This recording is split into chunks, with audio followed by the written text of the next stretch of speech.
C'est l'un des tout premiers dessins de l'armure des orques.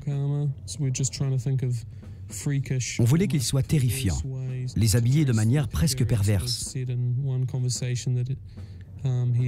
Peter avait dit que l'armure des orques devait être très serrée, comme un attirail SM qui est inconfortable et qui a cette nature perverse.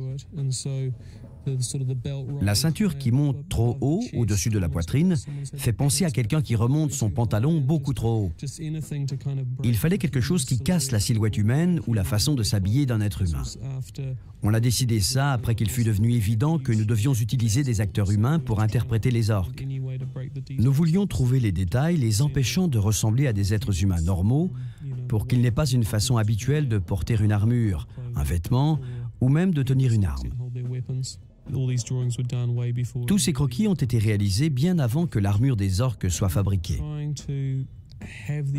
On voulait que les orques soient en régiment d'une certaine manière. Ils avaient eu une armée très bien organisée qui était devenue désordonnée.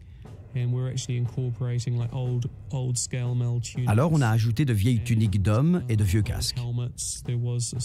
On voulait donner l'idée que tous ces casques avaient été fabriqués de la même manière, mais qu'ils étaient portés de façon différente.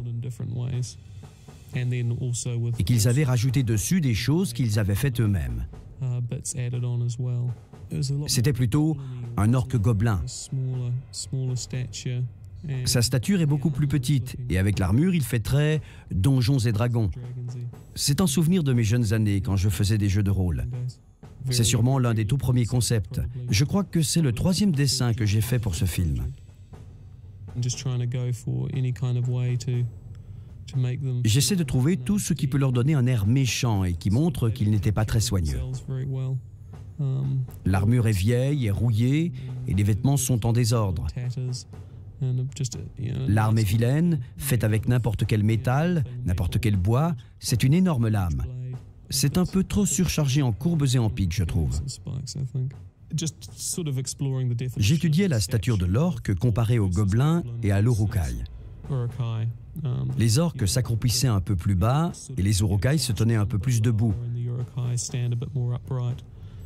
Et les gobelins, c'est juste un exemple assez schématique des proportions et de la stature.